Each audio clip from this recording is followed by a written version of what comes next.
AITA for not giving my nephew his birthday gift? My 29F nephew, Josh, 12M, is quite spoiled. His parents, my brother and SIL, show blatant favoritism towards him over his younger sister, Lou, 9F. As a result, sadly, Josh has grown a little entitled. He also is quite mean to his younger sister because his parents never believe her when she tells him what he's done to her stuff. Now, I'm usually very strict, and when the kids are with me for a weekend, Josh is usually on his best behavior. Now, Josh's birthday was yesterday. Lou had a spelling bee last week, and she got first prize. Her parents brushed it off, but I was very happy for her because she spent hours learning each word, and I was very proud.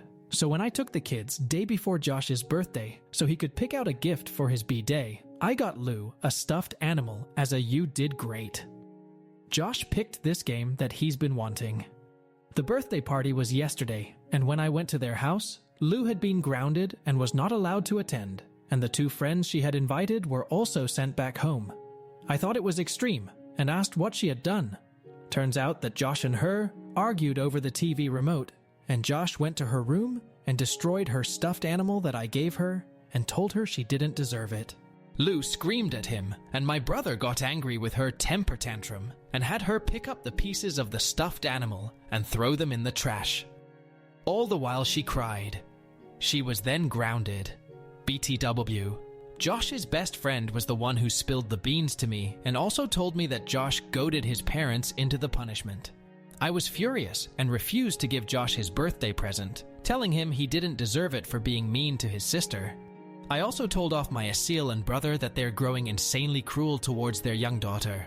Now my family is pissed that I refused to give Josh his birthday gift. Update 1. It's been a hell of a week. First of all, I want to say thank you for all the kind comments and messages. I've read all of them.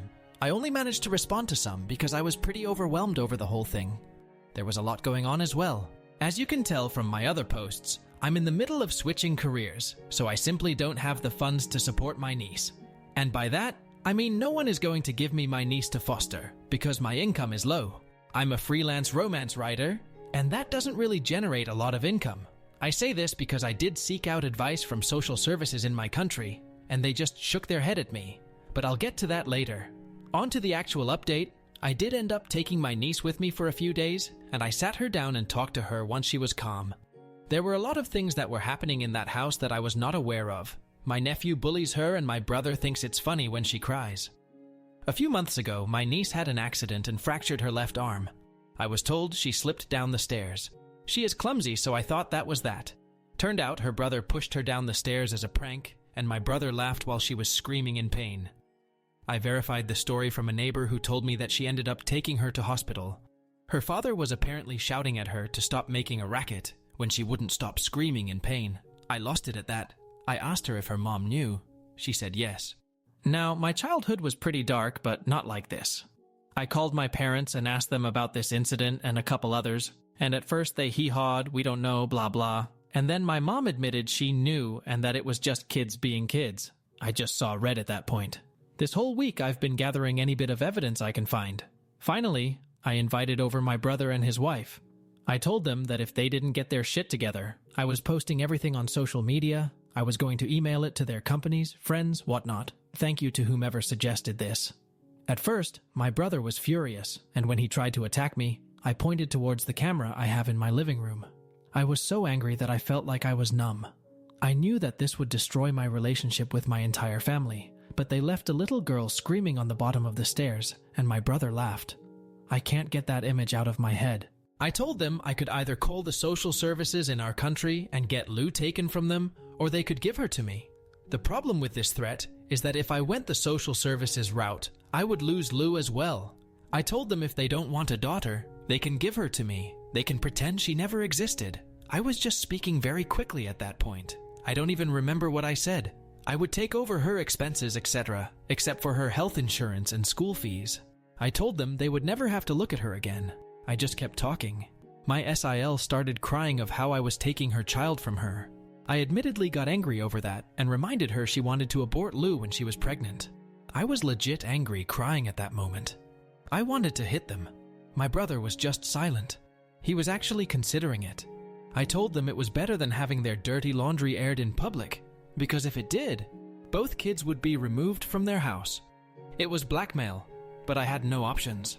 They said they'd think about it, but Lou is with me for now. My SEL was pretty nasty about it too. In her words, keep the little SL. All in my language, OFC. I don't know how she can refer to her daughter like this, but honestly, I don't give a shit. My friend is a lawyer, and he's told me to get a voice message from them that Lou is going to stay with me. My SIL said this over the voice note. Lou hasn't mentioned going home. She doesn't talk about her parents. Yesterday, she and I went out and brought this lavender color paint, and we painted my entire guest room for her. I've decided to pick up more projects so that I can start saving for her. I did have some money set aside for a potential college fund for her, but I'll be picking up more work to save more and give her a comfortable life. I did get calls from my parents shouting at me. I closed the phone on them. The only person who is supportive is my cousin. He said that if social services do get involved, he can take Lou in and I can move closer to them or something. I don't know. Lou is just quiet. She's happy sometimes, and sometimes she's just quiet. I fear she suffered more abuse in that house than she's letting on. My lawyer friend recommended a child therapist, so I've booked a session for Monday. It's been 3 days and no call from my brother and SIL. My parents call every now and then to yell at me, but they yell at me either way, so whatever. I feel like this might work because both brother and Sil saw the post I had written out as a draft with pictures and evidence. It was extreme enough that they would suffer damage at their jobs. And news channels in my country eat this shit up, especially if it happens in an educated household. Update 2. I have been bombarded by the most loving and sincere messages and comments, and I know I can't get to all of them, but I want to thank you for reaching out. You guys have made me feel from being alone to having an entire community behind me, and that is such a reassuring thought. To all those who offered to send Lou gifts and help out with clothes, etc., thank you so much. It's a very touching offer, but I do want to let you know that my friends have been spoiling Lou, buying her gifts, taking her out. She's got at least 10 stuffed animals alone, including one massive life-sized one from me, and one from my very sweet neighbor from across the hall. She loves cuddling them both, and has named them Boo and Who. She thinks it's funny, as do I, when she runs down the hall screaming, "Boo-hoo, let's play." And for those who offered to help me out with my career transition, those who sent me roadmaps and offered to tutor me themselves, or even share their learning accounts with me, God bless you. I will reach out to most of you guys if I run into hiccups, but I just started crying when all of you kept reaching out. But I'm planning to do a tech degree from Treehouse and do small courses and certifications alongside.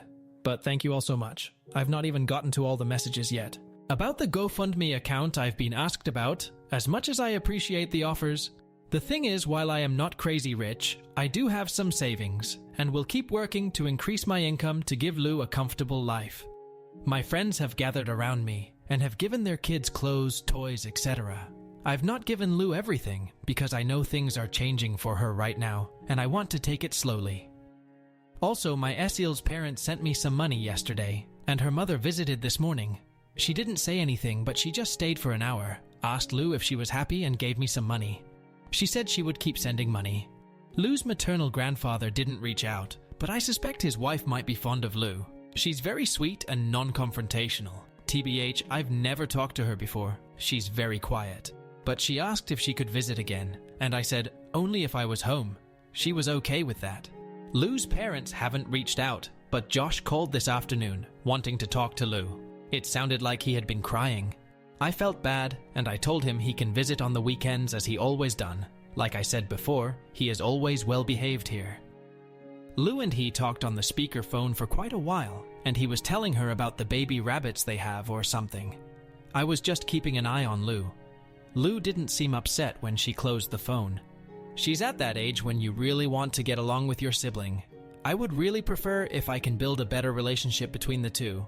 That's all that happened so far. I just wanted to make this post to thank everyone who has, and is still reaching out. And I guess I want to reassure you all that things are getting better. From the way Lou's maternal grandmother was talking, I think she's confident Lou will be staying with me. And I did tell my parents off. I told them that if they want contact with their only granddaughter, they should be grateful she's in a safe environment. I also added that they should be happy that Josh now has his parents' full attention. My mom shut up at the first part, which makes me suspect that they were aware of other things happening in that house. Lastly, I talked to my lawyer, who set up an urgent medical examination for Lou. I don't want to get into it, but nothing happened to her of any sexual nature.